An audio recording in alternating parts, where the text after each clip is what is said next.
حضور ارشاد فرماتے ہیں کل قیامت کے دن جب کوئی سایہ نہیں ہوگا، 7 اشخاص ایسے ہیں اللہ تعالیٰ جنہیں اپنے عرش کا ٹھنڈا سایہ نصیب فرمائے گا۔ حدیث طویل ہے اور مجھے وقت کے گزرنے کا شدت سے احساس ہے، میں اپنا مقصود آپ کے سامنے رکھوں گا۔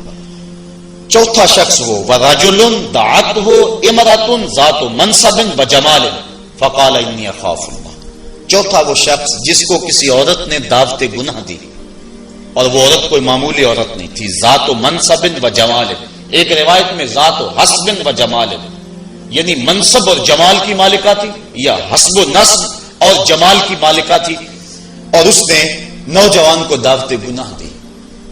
اب قدموں میں حسن خود بخود بچھنے کے لیے بےتاب ہے، تو جب جذبات انگڑائیاں لے رہے ہوں، جوانی جوبن پہ ہو اور آرزویں مچل رہی ہوں اور حسن خود قدموں میں بچھنے کے لیے بےتاب ہو، تو پھر اپنی خواہشات کو لگام کون دے گا؟ لیکن اگر کسی نے اس وقت یہ کہہ کے اس کی پیشکش کو ٹھکرا دیا، انی اخاف اللہ، میں تیری بات کیسے مانوں، مجھے رب سے بڑا ڈر لگتا ہے۔ حضور فرماتے ہیں جب کسی عورت نے اس کو دعوت گناہ دی، یا کوئی مرد کسی عورت کو دعوت گناہ دینے لگا، تو اس نے کہا انی اخاف اللہ، میں تیری بات نہیں مان سکتا کہ مجھے اللہ سے ڈر لگتا ہے۔ حضور فرماتے ہیں کل قیامت کے دن جب سورج سوا میل پہ ہوگا اور زمین تانبے کی ہوگی، لوگ پسینے میں شرابور ہوں گے، اللہ پورے قہر و غضب اور جلال میں ہوگا، لوگ برہنہ اٹھائے جائیں گے، پسینے سے شرابور ہوں گے، ندامت ان کے چہرے پہ چڑھی ہوئی ہوگی، لیکن 7 اشخاص میں سے ایک شخص یہ ہے کہ قیامت کے دن جب کوئی سایہ نہیں ہوگا، اللہ اسے اپنے عرش کا ٹھنڈا سایہ نصیب فرما دے گا، کہ جس نے برائی کو یہ کہہ کر ٹھکرا دیا کہ میرا رب مجھے دیکھ رہا ہے اور میں اس سے خوف کھاتا ہوں۔ امام یافعی نے روض الریاحین کے اندر یہ واقعہ لکھا ہے کہ ایک نوجوان کپڑے کی دکان پہ کام کرتا تھا، ایک عورت آئی، اس کا اس جوان پہ دل آ گیا، اس نے کپڑا ضرورت سے زیادہ خرید لیا اور مال کے دکان سے کہنے لگی جوان کو میرے ساتھ بھیج دو، میری گٹھڑی بھاری ہے، گھر چھوڑ آئے۔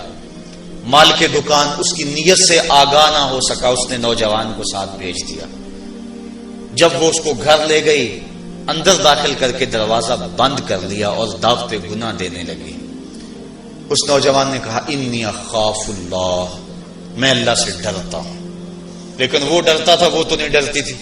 اس نے ہر قسم کا ڈورا پھینکا، ہر جتن کیا، ہر ہیلا آزمایا، لیکن وہ نوجوان قابو نہ چڑھا، چونکہ وہ صرف حسین ہی نہیں اللہ کا ولی بھی تھا، صرف اس کا چہرہ ہی روشن نہیں تھا، اس کے من میں بھی اجالے تھے، اور اس نے بڑی کوشش کی، لیکن نور کو رسیوں میں جکڑا تو نہیں جا سکتا۔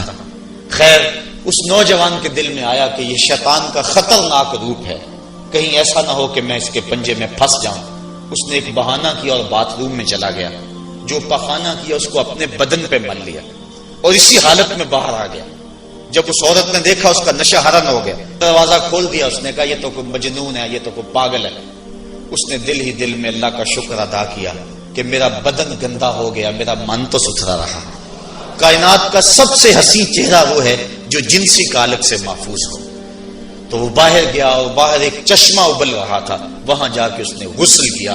امام یافعی لکھتے ہیں جب تک وہ زندہ رہا اس کے جسم سے مشک و عنبر کی خوشبو آیا کرتی تھی، اور جب وہ مر گیا لوگوں نے اس کو دفن کر دیا، یہ خوشبو اس کی قبر کی مٹی سے بھی آیا کرتی تھی۔ تو جو اللہ سے ڈرا کہ میرا مالک مجھے دیکھ رہا ہے، تو اللہ تعالیٰ اس کی کیسی ناز برداریاں فرماتا ہے، اس کے اوپر کتنے کرم اس کے اترتے ہیں۔ تو کہا کہ وہ شخص جس نے اللہ سے ڈر کر گناہ کو چھوڑا، کل قیامت کے دن جب کوئی سایہ نہیں ہوگا اللہ اسے اپنے عرش کا ٹھنڈا سایہ نصیب فرما دے گا۔ تو یہ رمضان کا فیض ہے کہ انسان بے شمار گناہوں کے باوجود بھی تڑپتی کڑکتی دوپہر کے اندر بھی ٹھنڈا پانی اپنے منہ کے قریب بھی نہیں لاتا، وضو کرتے ہوئے بھی احتیاط کرتا ہے، غسل کرتے ہوئے بھی احتیاط کرتا ہے کہ کوئی قطرہ حلق سے نیچے اتر نہ جائے، اس احساس میں کہ میرا رب مجھے دیکھ رہا ہے۔ یار روزے کا اور کیا ثمرہ چاہیے کہ وہ جو دولت صوفیاء نے زندگیاں کھپا دی، جس دولت کو حاصل کرنے کے لیے، مرتبہ احسان کو پانے کے لیے روزے دار نے سحری کھائی، ابھی جو ہے وہ سحری کا وقت ختم ہوا تھا کہ یہ احساس اس کے ساتھ لگ گیا، اور وہ تنہائی کے اندر بھی اللہ سے ڈرتا ہے اور کھانے پینے سے باز رہتا ہے، اس تصور کے ساتھ کہ میرا مالک مجھے دیکھ رہا ہے۔ روزے کا ایک ثمر اور ایک پھل یہ ہے کہ بندے کو تقوی کا نور نصیب ہوتا ہے، اور اللہ تعالیٰ نے یہاں قرآن مجید کے اندر جہاں روزے کی فرضیت کا ارشاد فرمایا، وہاں ساتھ یہ بات فرمائی کہ اس لیے تمہارے اوپر روزہ فرض کیا گیا ہے تاکہ تم متقی بن جاؤ۔ یہ مقصد روزہ ہے، اللہ یہ چاہتا ہے، ورنہ اس کو کیا ضرورت ہے کہ بندے کو بھوکا اور پیاسا رکھے؟ وہ تو چاہتا ہے کہ یہ برائیوں سے باز آ جائے۔ بلکہ بخاری شریف کی حدیث ہے، حضور علیہ السلام نے ارشاد فرمایا، من لم یدا قول الزور والعمل به فلیس للہ حاجۃ فی ان یدع طعامہ وشرابہ، جو شخص جھوٹ اور جھوٹے کام نہیں چھوڑتا، اللہ کو اس کے بھوکا اور پیاسا رہنے کی کوئی ضرورت نہیں ہے۔ اللہ نہیں چاہتا کہ وہ بھوک اور پیاس کی مشقت گوارا کرے، اس کا تو مقصود یہ ہے کہ اس کے دل کے اندر اس کی خشیت پیدا ہو جائے، اسی لیے اس نے روزہ ہمارے اوپر فرض کیا ہے، ورنہ وہ کیسے چاہتا ہے کہ میرا بندہ بھوکا رہے؟ ایک ماں نہیں چاہتی کہ میرا بیٹا بھوکا رہے، اور جو 70 ماؤں سے زیادہ پیار کرتا ہے اس نے کیسے چاہ لیا کہ میرا بندہ بھوکا رہے؟ ماں کے پیار کو دنیا کے کسی ترازو پہ نہیں تولا جا سکتا، اور جو مالک ہے، ماں کو اتنا پیار بیٹے سے کس لیے ہے؟ اس لیے کہ اس نے بیٹے کو جنم دیا۔ جس نے جنم دیا اس کو اتنا پیار ہے، تو جس نے تخلیق کیا اس کو کتنا پیار ہوگا؟ تو ماں نہیں چاہتی میرا بیٹا بھوکا رہے، تو مالک نے کیسے چاہ لیا؟ چلو آؤ پھر ماں کی گود میں آ جائے۔ ماں بیٹے کی آنکھ میں ایک آنسو بھی گوارا نہیں کرتی تھی، بیٹا ہو گیا بیمار، ماں لے گی ڈاکٹر کے پاس، اس نے جو دوا تجویز کی وہ کڑوی تھی، ماں نے زبردستی لٹا لیا، بیٹا پیتا نہیں، ماں نے منہ کھولا اور کڑوے سیرپ کے قطرے اس کے حلق میں ٹپکا رہی ہے، بچہ چیختا ہے، لیکن جو وہ سیرپ کے قطرے حلق سے نیچے اترتے چلے جاتے ہیں، ماں کو قرار آتا جاتا ہے، اس کو طمانینت ملتی جاتی ہے۔ ماں کیا صفات ہو گئی؟ نہیں۔ اس کا پیار چھن گیا؟ نہیں۔ اس کی ممتا رخصت ہو گئی؟ نہیں۔ وہ تو بیٹے کی آنکھ میں ایک آنسو بھی گوارا نہیں کرتی تھی، اور اب تڑپتا ہوا بیٹا، لیکن ماں کے چہرے پہ طمانینت کا نور ہے۔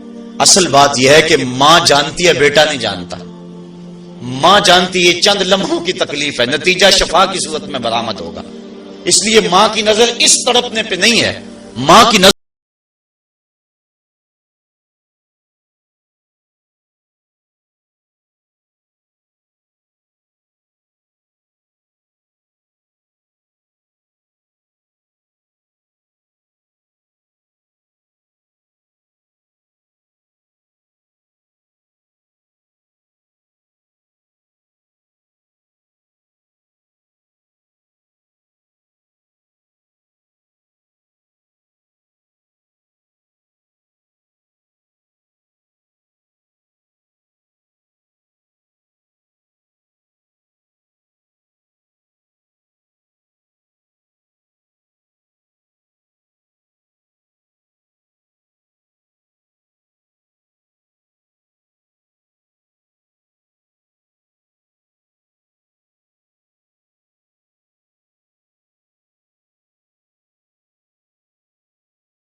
کا مزاج یہی چاہتا ہے کہ جو استدلال کا بادشاہ